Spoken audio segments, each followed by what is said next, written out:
Hi ಎಲ್ಲರಿಗೂ ನಮಸ್ತೆ, welcome back to Ramya Manjunath YouTube channel ಅಂತ ಹೇಳ್ತಾ, ಏನಪ್ಪ ಇದು ಸಿಟಿ ಸರೌಂಡಿಂಗ್ ಲೊಕೇಶನ್ ಥರ ಇದೆ ಅಂತ ನೋಡ್ತಾ ಇರ್ಬೋದು. ಎಸ್ ಗೈಸ್, ನಾನಿವತ್ತು ಮಾರ್ನಿಂಗಿಂದ ವೀಡಿಯೋನ ಸ್ಟಾರ್ಟ್ ಮಾಡೋಕ್ಕಾಗಲೇ ಇಲ್ಲ. ಸ್ವಲ್ಪ ಗಡಿಬಿಡಿನಲ್ಲಿ ಹೊರಟೆ ಬಿಟ್ಟೆ. ಎಲ್ಲಿಗಪ್ಪ ಅಂತ ನೋಡ್ತಾ ಇದ್ದೀರಾ? ಎಸ್ ಗೈಸ್, ಬೆಂಗಳೂರಿಗೆ ಬಂದು ಎಕ್ಸಾಕ್ಟ್ 1 ಅವರ್ ಆಗಿದೆ. ಮಂಜು ನನ್ನನ್ನು ಪಿಕ್ ಮಾಡೋಕ್ಕೆ ಬಂದಿರಲಿಲ್ಲ. ನನಗಂತೂ ಇದ್ದೇ ಕೋಪ, ಯಾವಾಗ್ಲೂ 1 ಅವರ್ 2 ಅವರ್ ಲೇಟ್ ಮಾಡ್ತಾರೆ. ಸೊ ಬರಲೇಬಿಡಿ, ನೀವು ಲೊಕೇಶನ್ ಕಳಿಸಿ, ನಾನು ಬರ್ತೀನಿ ಅಂತ ಹೇಳ್ತೀನಿ.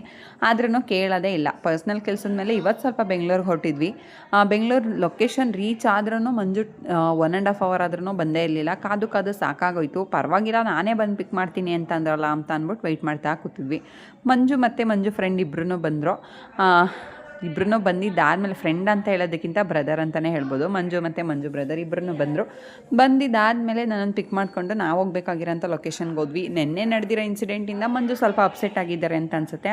ಅದಕ್ಕೇ ಅವ್ರು ನನ್ನ ಹತ್ರ ನಾನು ನೋಡಿದ ತಕ್ಷಣ ಏನು ಎಕ್ಸೈಟ್ಮೆಂಟ್ ಇರಲಿಲ್ಲ, ಒಂದು ಮಾತಿಲ್ಲ, ಏನಿಲ್ಲ, ಫುಲ್ ಸಪ್ಪೆ ಮೊರೆ ಹಾಕೊಂಡು ಕೂತಿದ್ರು. ಆ್ಯಂಡ್ ಈ ವಿಡಿಯೋದಲ್ಲಿ ನಾನು ನಿಮಗೆ ತಿಳಿಸೋದು ಏನಪ್ಪ ಅಂತ ಅಂದರೆ, ಫ್ರೆಂಡ್ ಅಂತ ಎಲ್ಲರನ್ನೂ ಬ್ಲೈಂಡಾಗಿ ನಂಬಕ್ಕೆ ಹೋಗ್ಬಿಡಿ. ಯಾಕೆಂತಂದರೆ ಅವ್ರು ಎಷ್ಟೇ ನಮ್ಮ ಮುಂದೆ ಚೆನ್ನಾಗಿದ್ರೂ ಹಿಂದೆ ಬೆನ್ನಿಗೆ ಚೂರಿ ಹಾಕೋ ಕೆಲಸನ ಮಾಡೇ ಮಾಡ್ತಾರೆ.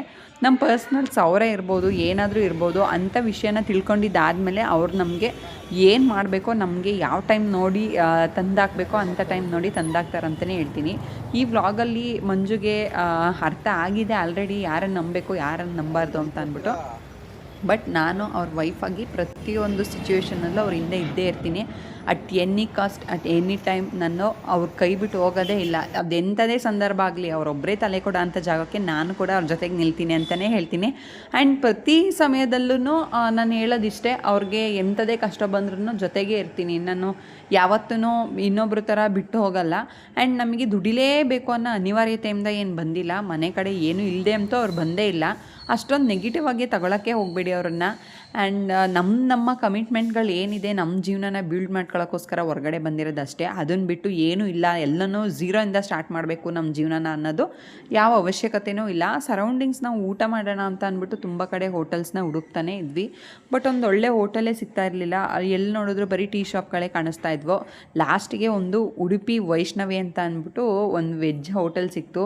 ಸೊ ಫೈನಲಿ ಅಲ್ಲಿಗೆ ಹೋದ್ವಿ. ಅಲ್ಲಿಗೆ ಹೋಗಿದ್ದಾದಮೇಲೆ ಏನೋ ಒಂಥರ ತುಂಬ ಟಯರ್ಡ್ನೆಸ್ ಅಂತ ಅನ್ನಿಸ್ತಿತ್ತು. ತುಂಬ ಲಾಂಗ್ ಜರ್ನಿ ಎಲ್ಲ ಮಾಡಿದ್ರಿಂದ ನಾನಂತೂ ಫ್ರೆಶ್ ಅಪ್ ಆಗಬೇಕು, ಆಮೇಲೆ ನಾನು ಊಟ ಮಾಡಬೇಕು ಅಂತ ಅನ್ನಿಸ್ತಿತ್ತು. ಸೊ ಅಲ್ಲೇ ಫ್ರೆಶ್ ಅಪ್ ಆಗಿಬಿಟ್ಟೆ, ಫೇಸ್ ಎಲ್ಲ ವಾಶ್ ಮಾಡಿಕೊಂಡು. ನನಗೆ ಮೇಕಪ್ ಅನ್ನೋದಕ್ಕಿಂತ ನನ್ನ ಫೇಸ್ ಕೇರ್ ಮಾಡೋಕ್ಕೆ ಬೇರೆ ಯಾವುದೂ ಜಾಗನೇ ಸಿಗಲಿಲ್ಲ. ಸೊ ಅಲ್ಲೇ ಸ್ಟಾರ್ಟ್ ಮಾಡಿಬಿಟ್ಟೆ ನಾನಂತೂ.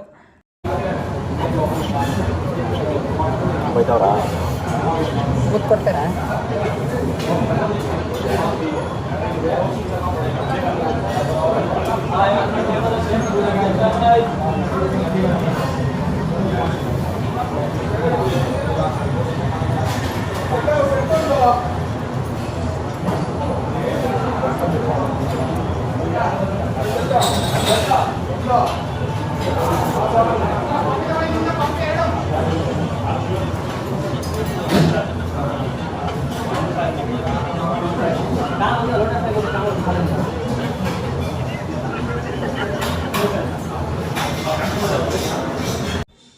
ಅವರಿಗೆ ಏನು ಅನ್ನಿಸ್ತೋ, ನನಗೆ ಮುಖ ಕೊಟ್ಟು ಮಾತಾಡ್ತಾನೆ ಇರಲಿಲ್ಲ. ಸ್ವಲ್ಪ ಬೇಜಾರಾಗಿದ್ರಂತ ನನಗೂ ಗೊತ್ತಿತ್ತು. ಸೊ ಹಾಗಾಗಿ ನಾನೇನು ಫೋರ್ಸ್ ಮಾಡೋಕ್ಕೆ ಹೋಗಲಿಲ್ಲ. ಬಟ್ ನಾನು ಒಂದೊಂದ್ಸರಿ ಮಾತಾಡೋ ಮಾತು ಅವ್ರಿಗೆ ಹರ್ಟ್ ಆಗ್ಬೋದು. ಬಟ್ ನಿಮಗೆ ಹರ್ಟ್ ಆಗಲಿ ಅಂತಲೇ ಮಾತಾಡ್ತೀನಿ. ಯಾಕೆ ಅಂತಂದರೆ, ನೀವು ನೆಕ್ಸ್ಟ್ ಟೈಮ್ ನಿಮಗೆ ಕ್ಲಿಯರ್ದಾಗಿ ಅರ್ಥ ಆಗಬೇಕಲ್ವ, ನಾನು ಏನು ಮಾಡಬೇಕು ಏನು ಮಾಡಬಾರ್ದು, ನನ್ನ ಮಾತು ಹೇಗಿರುತ್ತೆ ಅಂತ ಅಂದ್ಬಿಟ್ಟು. ಖಂಡಿತವಾಗ್ಲೂ ನನ್ನ ಮಾತಿಂದ ನಿಮಗೆ ಹರ್ಟ್ ಆಗಿರುತ್ತೆ ಅಂತ ನನಗೆ ಗೊತ್ತು. ಬಟ್ ಆದ್ರೂ ನಾನು ಡೈರೆಕ್ಟಾಗೇ ಮಾತಾಡೋದು, ನಾನು ಒಳಗೊಂದು ಹೊರಗೊಂದು ಮಾತಾಡಲ್ಲ. ಮಂಜು ತುಂಬ ನನ್ನ ಮಾತಿಂದ ಬೇಜಾರು ಮಾಡಿಕೊಂಡ್ರು. ಸಮಯ ಸಂದರ್ಭ ಆ ಥರ ಮಾತಾಡೋ ರೀತಿ ಮಾಡ್ತವೆ, ಬೇಜಾರಾಗಬೇಡಿ. ಬಟ್ ಆದರೆ ಇನ್ಮೇಲಾದರೂ ಯಾವ ಫ್ರೆಂಡ್ಸ್ ಜೊತೆನೂ ಹೋಗದೆ ಅರಿವಾಗಬೇಕು ನಿಮಗೆ, ಅವ್ರು ಯಾಕೆ ಈ ಥರ ಮಾಡಿದ್ರು, ನಾನೆಲ್ಲಿ ತಪ್ಪು ಮಾಡಿದೆ, ನಾನು ಯಾಕೆ ಅವ್ರ ಜೊತೆ ಫ್ರೆಂಡ್ಶಿಪ್ ಮಾಡಬಾರ್ದಿತ್ತು ಅಂತ ಅಂದ್ಬಿಟ್ಟು. ಸೊ ನಾನಂತೂ ಫೈನಲಿ ಅಲ್ಲೇ ರೆಡಿ ಆಗಿಬಿಟ್ಟೆ. ಮಂಜು ನೋಡ್ತಾನೇ ಇದ್ದರು. ಅವ್ರಿಗೆ ಮನಸ್ಸಲ್ಲಿ ಅನಿಸಿರುತ್ತೆ, ಏನು ಇವಳು ಇಲ್ಲೂ ವೀಡಿಯೋ ಮಾಡ್ತಿದ್ದಾಳಲ್ಲ ಅಂತ ಅಂದ್ಬಿಟ್ಟು. ತುಂಬ ಜನ ಹಾಗೇ ನಮ್ಮ ಜೀವನದಲ್ಲಿ ಕೆಲವೊಬ್ಬರು ಆಗದೇ ಇರೋರು ಇರ್ತಾರೆ, ಆಗೋರು ಇರ್ತಾರೆ. ನಮ್ಮ ಜೊತೆ ಚೆನ್ನಾಗಿದ್ದು ನಮ್ಮ ಬೆನ್ನಿಗೆ ಚೂರಿ ಹಾಕೋರು ಇರ್ತಾರೆ.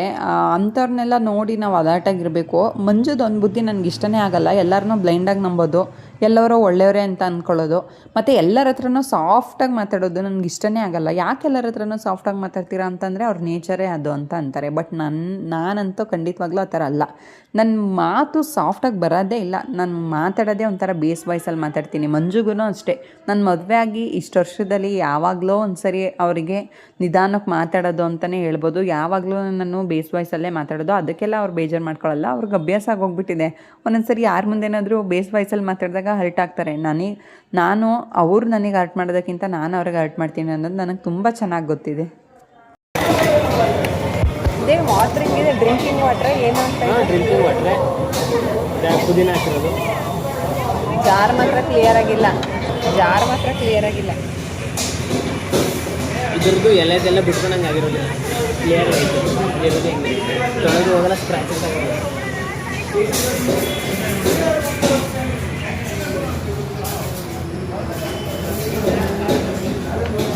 ಅಲ್ಲ, ಏನು ಮಾಡಿದೆ ಅಂದರೆ ಪರವಾಗಿಲ್ಲ ಅಂತ ಅಂದ್ಬಿಟ್ಟು ಕಟಿಂಗ್ ಶೇವಿಂಗ್ ಹಾಗೆ ಮಾತಾಡ್ಕೊಂಡು ಕೂತಿದ್ವಿ. ನಾವು ಆರ್ಡ್ರ್ ಮಾಡಿದಂಥ ಊಟ ಕೂಡ ಬಂತು. ಅದಾದಮೇಲೆ ಮಂಜು ಕೊಟ್ಟಿರೋ ಊಟ ನೋಡಿ ನಾನು ಮಂಜು ಇಬ್ಬರು ಮುಖ ನೋಡ್ಕೊಂಡು ಗಾಬರಿ ಆಗೋದ್ವಿ. ಯಾಕಪ್ಪ ಅಂತ ನೋಡ್ತಿದ್ದೀರಾ, ಬಿಗಿಯಾಗಿ 2 ತುತ್ತಿಡಿದು ತಿಂದರೆ 2 ತುತ್ತಿ ಖಾಲಿ ಆಗುತ್ತೆ. ಈ ಜಾಮೂನ್ ಬೌಲಲ್ಲಿ ಅನ್ನ ಕೊಟ್ಟಿದ್ದಾರಲ್ಲ ಅಂತ ನನ್ನ ಯೋಚನೆ. ಅವರು ಪಾಪ ರಾತ್ರಿಯಿಂದ ಊಟ ಮಾಡಿಲ್ಲ, ಅವ್ರ ಟೆನ್ಷನ್ ಅವ್ರಿಗೆ ಅಂತ ಅವ್ರ ಯೋಚನೆ. ನಾನು ಅನ್ಕೊತಾ ಇದ್ದೆ, ಆದ್ರೂ ಇಷ್ಟ ಇದ್ರೂ ಮನೆ ಊಟನೇ, ಹೋಟೆಲ್ ಊಟನೇ ಅಂತ ಅಂದ್ಬಿಟ್ಟು. ಗಂಡಸ್ರಿಗೆ ಆ ಊಟ ಯಾವ ಕಡೆಗೆ ಸಾಕಾಗುತ್ತೆ ಹೇಳಿ? ಬೇಡ ಬಿಡ್ರಿ, ನೀವು ದೋಸೆನೇ ತಿನ್ನಿ ಅಂತ ಹೇಳಿದೆ. ಪಾಪ ನಾನು ಹೇಳ್ದಂಗೆ ಅವರನ್ನು ದೋಸೆನೇ ತಿಂದರು. ನನಗೊಂದು ವಿಷಯ ಏನಪ್ಪ ಅಂತಂದರೆ, 3 ಟೈಮು ಹೋಟೆಲಲ್ಲೇ ಊಟ ಮಾಡ್ತಾರೆ. ಮತ್ತು ನಮಗೆ ಗೊತ್ತಿರುತ್ತೆ ಅವ್ರು ಎಷ್ಟು ತಿಂತಾರೆ, ಹೇಗೆ ಏನು ಅಂತ ಅಂದ್ಬಿಟ್ಟು. ಬಟ್ ಅವರಿಗೆ ಸಫಿಷಿಯೆಂಟಾಗಿ ಹೋಟೆಲಲ್ಲಿ ಊಟ ಕೊಡ್ತಾರ ಅನ್ನೋದೇ ಯೋಚನೆ ಆಗ್ತಾ ಇರುತ್ತೆ. ಬಟ್ ಏನು ಮಾಡೋಕ್ಕಾಗಲ್ಲ, ಕಮಿಟ್ಮೆಂಟು ಪರಿಸ್ಥಿತಿಗೆ ಕಟ್ಟಿಬಿದ್ದು ದುಡಿಯೋಕ್ಕಂತ ಹೋಗಿರೋದ್ರಿಂದ ಅವರು ಮನೆ ಆಸೆನೇ ತರೋದು ದುಡಿತಾ ಇರ್ತಾರೆ. ಫೈನಲಿ ನನ್ನ ಮೆಜೆಸ್ಟಿಕ್ಕಿಂದ ಬಸ್ ಹತ್ಸಕ್ಕಂತ ಕರ್ಕೊಂಡ್ಬಂದು ಏನು ಬೇಕು ಬೇಡ ಏನು ಕೇಳಲೇ ಇಲ್ಲ. ಅವ್ರಿಗಾಗಿತ್ತು. ಈ ಟ್ರಾಫಿಕ್ ನೋಡಿ ನಾನಂತೂ ತುಂಬ ಭಯ ಪಡ್ಕೊಂಡೆ. ಅಟ್ಲೀಸ್ಟ್ ನಮಗೆ ಒಂದು 3 hours 4 hours ಒಂದು ದಿನದಲ್ಲಿ ಕುತ್ಕೊಳ್ಳೋಕೆ ಈ ಥರ ಆಗಬೇಕಾದ್ರೆ ದಿನವಿಡೀ ಈ ಟ್ರಾಫಿಕಲ್ಲೇ ಗಾಡಿ ಓಡಿಸ್ತಾರಲ್ಲ, ಅವ್ರಿಗೆ ಆಗಬೇಕು ಅಂತ ಯೋಚನೆ ಬಂತು ನನಗೆ.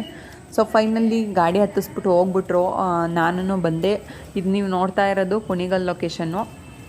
ಬೆಳಗ್ಗೆ ಹೋಗಬೇಕಾದ್ರೆ ಕುಣಿಗಲ್ ಮೇಲೇನೂ ಹೋಗಲಿಲ್ಲ ಬಸ್ಸು, ಬಟ್ ನೈಟ್ ಬರಬೇಕಾದ್ರೆ ಕುಣಿಗಲ್ ಮೇಲೇ ಬಂತು. ಅಲ್ಲಿಂದ ಬಂದಿದ್ದಾದಮೇಲೆ ಸ್ವಲ್ಪ ಕಾಫಿಗೆ ಟೈಮ್ ಕೊಡ್ತಾರೆ ಅಂತ ಯೋಚನೆ ಮಾಡ್ತಾ ಇದ್ದೆ. ಎಲ್ಲಿ ನಿಲ್ಲಿಸ್ತಾರಪ್ಪ ಅನ್ನೋದೇ ಕನ್ಫ್ಯೂಸ್ ಆಗ್ತಾಯಿತ್ತು ನನಗೆ. ಸೊ ಬಸ್ ಸ್ಟಾಪ್ ಬಿಟ್ಟಿದ್ದಾದಮೇಲೆ ಮುಂದೆ ಹೋಗಿ ಸ್ಟಾಪ್ ಕೊಟ್ಟಿದ್ದು. ಆದ್ರೂ ಟ್ರಾವೆಲಿಂಗು ಸ್ವಲ್ಪ ಕಷ್ಟ ಅಂತಲೇ ಅನಿಸುತ್ತೆ ಒಂದೊಂದು ಸರಿ.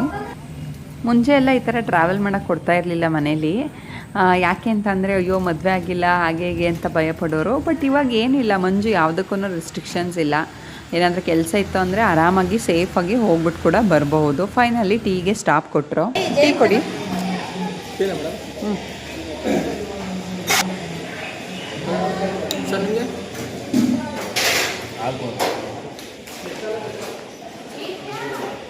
ಸ್ಟ್ರಾಂಗಾಗಿ ಒಂದು ಟೀ ಕುಡಿದ್ಬಿಟ್ಟು ಶಿವ ಅಂತ ಬಸ್ ಹತ್ತು ಮಲ್ಕೊಂಡ್ರೆ ಲೊಕೇಶನ್ಗೆ ಬಂದೇ ಬಿಟ್ಟಿದ್ದೀನಿ. ನಮ್ಮ ಊರು ನೋಡಿದ ತಕ್ಷಣ ಗಾಬರಿ ಆಗೋಯ್ತು. ಸೊ ಬೇಗ ಎದ್ದು ಹಾಗೆಯೇ ಲಗೇಜೆಲ್ಲ ಎತ್ಕೊಂಡು ಕೆಳಗಡೆ ಬಸ್ ಇಳಿದ ತಕ್ಷಣ ನಮ್ಮ ಮಾವ ಸಿಕ್ಕಿದ್ರು, ನಮ್ಮ ಅಮ್ಮನ ತಮ್ಮ. ಪಾಪ ಅವ್ರ ಜೊತೆನೇ ಅವ್ರ ಆಟೋದಲ್ಲೇ ಮನೆಗೆ ಡ್ರಾಪ್ ತಗೊಂಡೆ. ನಮ್ಮ ಅಮ್ಮ ನಿದ್ದೆ ಮಾಡ್ತಿದ್ರು ಅನ್ಸುತ್ತೆ, ಪಾಪ ಡಿಸ್ಟರ್ಬ್ ಮಾಡ್ದಂಗೆ ಆಯಿತು.